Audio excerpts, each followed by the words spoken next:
Hello there everyone, welcome back to a brand new review. Today I am going to review Doctor Who's Season 2 episode titled Lux. Lux is a fascinating blend between live action and animation, showcasing the creativity of the showrunner slash writer Russell T Davies. And Russell T Davies has written a bunch of Doctor Who episodes, obviously in the past, and still has written a bunch of great series too. But in today's episode, we follow the Doctor and Belinda Chandra going to Miami in 1952, where they actually discover an abandoned cinema. Guys, this is cinema, guys. I love films, so hey. Sorry, that's my addiction. No. To be honest, I really love cinemas. I just love movies and films, and just love the area, the space where there are seats and just one beam of light screening a film. I love that place, man. I love how certain people can just experience the films, in the same way, but actually think of it in another way, like interpreting films and stuff like that. Cinemas are everything to me, and movies itself are just my source of life. So there we go. So yes, the Doctor and Belinda need to find out what happened here in this cinema, or this abandoned cinema, and they go to the local. I would say not really tavern. It's more like a bistro, right? It's a diner. Obviously, it's a diner, a typical American diner, right? And because it's 1950s, it's in the 1950s. The Doctor and Belinda are segregated, guys. That's quite unfortunate because the Doctor obviously is black. And that's what makes this Doctor very interesting from all the other Doctors that we've had before. Excluding obviously the fugitive Doctor, but the 15th Doctor is black, and so is Belinda Chandra. She's, I guess, kind of like, I'm not quite sure what Farada Suthi's nationality is, or like the origin of her, or whatever she might come from, but she is definitely not white, as obviously as the normal white folks are in there in 1950s Miami. So they're segregated in this diner, which is quite unfortunate. I believe she's like Indian or from Indian descent. Hopefully I'm not irritating people here or something like that, but you know what, I just like that they're more focusing on the racism with the 15th Doctor, because obviously he's black. And with Dot and Bubble, they also already did a fantastic episode and fantastic story with how the Doctor is actually black and couldn't help people, so he knows what those denies are, and people actually hating on how he looks, which is absurd.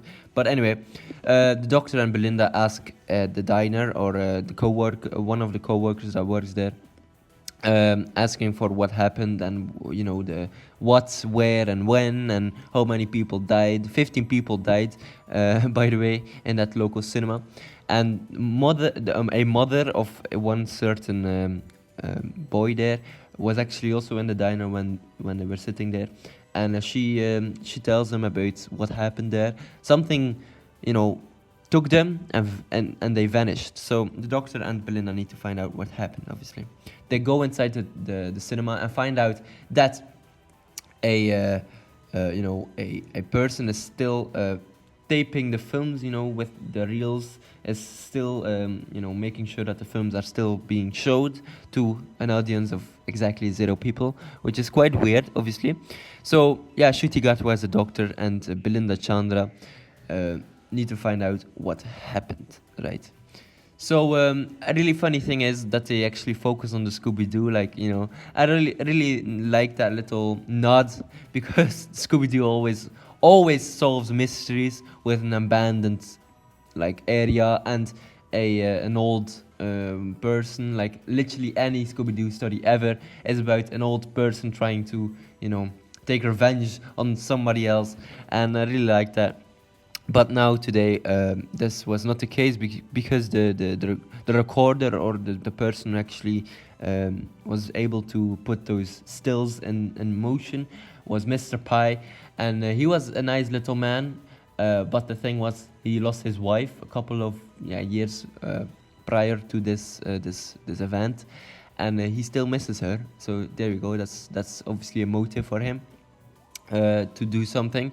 And the Doctor and Belinda find out that there is a certain animated character there, Mr. Ringading, whose transition from cartoon to menacing antagonist in the real world is just really, really interesting to see.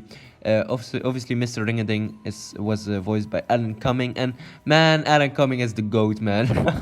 I really love that they actually included him in the episode. But Mr. Ringading is actually part of the pantheon of gods. Like Doctor Who has introduced a few goats. No, not the goats, man. Gods. I mean, they're quite literally ghosts, obviously, but some of them are like Toymaker, played by Neil Patrick Harris, which absolutely did a fantastic job. We had Maestro, obviously, we had Sutek, the Destroyer, the bringer of chaos and death, I suppose. So very interesting to see more of the pantheon of gods in this episode too. Lux is actually the Latin word for light. So Mr. Ringading is actually the god of Lux, or the god of light, which is really interesting. So we have a god of death, we have the god of games or toys, we have the god of light now too, which is really interesting. So there we go. But they need to find out a way to kill him or to defeat him, obviously, because Mr. Ringading is an animated character, and like any other animated characters go, they never die. Like Bugs Bunny never dies, Mickey Mouse never dies, or Porky Pig, to name another animated character, never dies. But Mr. Ringading is a combination between, like, obviously an animated character. Like, it was also inspired by Cuphead, I suppose, or really reminded me of that. So there we go. But yeah, Mr. Ringading, first of all, he eliminated those 15 people that I talked about earlier and put them in film reels, right? Like stills, like inside of a negative, which is really interesting. And that's also why I love film so much, because, in the past they used to record films on actual film, reels, right? And it's funny how this episode included all the little nods to certain, decades of animation, for example, or like the pure love of cinema. Really nice. So yeah, the Doctor and Belinda also meet Mr. Pie, and Mr. Ringading actually, traps them inside of these reels. But the more that they actually get sad, the more the depth that they create, or the more depth that the characters have, quite literally and figuratively, which is really interesting to see. So they start off in the 2D animation landscape, or animated landscape, where obviously you have 2D, right? Just the front of one person or one character. But the more sadder that Belinda or the Doctor gets, the more depth that they have, right? Which is really interesting. Like they spring from 2D to 3D, right? So you see the shapes, and you see like the round shapes around him. So that's really interesting. And the more sad that they have, the more emotions that they show, they get more depth, right? So for example, they mentioned that 2D animated characters don't really have a lot of depth, but I don't really think that's true, because some films have stuff like that. That goes back to the Scooby-Doo days, right? Every character has a specific characteristics to them. So there we go. But Belinda and the Doctor try to talk about the things that make them sad. Like the Doctor have lost Gallifrey, lost the Time Lords, lost everything, quite literally everything that he ever loved. And that's how he becomes more depth, or deepened, I guess, if that makes sense. And Belinda just wants to go home and is sad that she can't see her parents anymore. So there we go. That's really interesting. And then obviously they have more depth, but they need to still get out of this image, right? This film reel. And the thing is, they, instead of going up like the different film reels, the different images that they have, they go outside the film reel into the what is supposedly known as the real world. There they meet Doctor Who fans, Whovians as we call them, or as I am, right? Because I love Doctor Who too. And the Whovians. This was a very meta fourth wall break. Like, literally, quite literally, everything in this episode is like fourth wall break after a fourth wall break after a fourth wall break. In the end, there's also Mrs. Flood, but and the fans talk about how great the Doctor is and what he represents, and in their favorite episodes they discuss Blink, which I understand why, but you know what, if I was there I would instantly say Heaven Sent, because that's my favorite episode. It's also like a bottle episode, and just focuses on one character in one place. Perfect, man. But anyway, Blink is also, I guess, the same, but whatever. But yeah, they know that they're fake. The Doctor Who fans know that they're fake, because if they are in the TV show, they know that they're inside of the TV show, which makes them fiction. If that makes sense. Anyway, so there we go. They go back to the normal world, to their normal world, which is the show world. The continuity, it's a bit messy here, but whatever. And they fight off Miss Ring-a-Ding, but not before he takes control of the Doctor, binds him with reels, and obviously takes the regeneration power out of him, because the Doctor is filled with light. Light, because he is filled with regeneration power, right? And Mr. Ring-a-Ding becomes more human, more like Pinocchio, who wants to be a real boy, and he transforms into the different genres, I guess, of animation, like 2D, like we see 3D, we see live action too, and eventually he becomes this very weird and ugly Mr. Ring-a-Ding version. And they actually Disney-fied him, or Disney live action-fied him, which was really interesting to see. And yeah, very nice. They obviously stop him with the power of the sun, because the sun is a source of infinite light, infinite possibility, and infinite power, obviously. Like, the sun is much more explosive than a nuclear bomb that they also mentioned in the episode. And yeah, obviously, like, Mr. Ring-a-Ding becomes more than light. He becomes infinite light, light that we see every day. Like, light is everywhere, even if you're in a sort of, city, or in a town, or maybe in a room. You see, when you're looking now in your room, you see light. Light reflects on things. That's how we see colors, right? So there we go.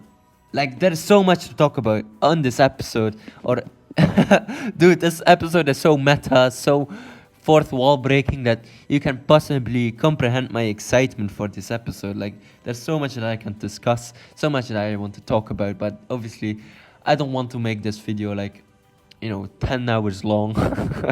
But this episode was such an experimental episode and was so interesting to see, and I can't bloody wait to see what they're going to do in the next episodes, in the next season, hopefully. Obviously, we still have Mrs. Flood. She tells us, or tells the people of Miami, you want to see a real show, watch this. Then the Doctor and the TARDIS, go away. And then she says to us and to the viewer, you know what?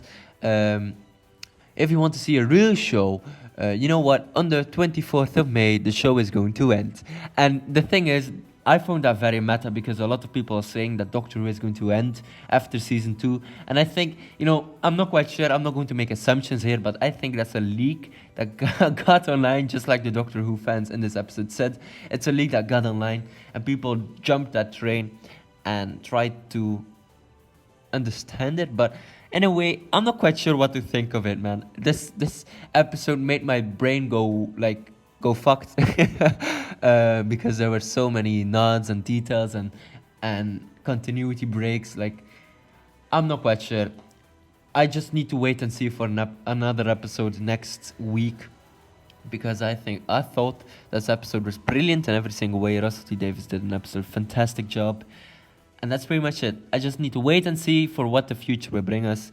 If the Doctor Who is going to end, or if Ncuti Gatwa is going to stop as the Doctor and the new actor will come in. I'm not quite sure. Guys, my life has been one hell of a joke. I'm not quite sure what is real, guys. Maybe I'm inside of a film. I'm not quite sure. No, just kidding. Anyway, ladies and gentlemen, hopefully you enjoyed this very enthusiastic review of Doctor Who's Lux. Hopefully you enjoyed it. Don't forget to like and subscribe, and I will check you later. Goodbye, everyone. Or should I say, Doctor, I let you go. Allons-y.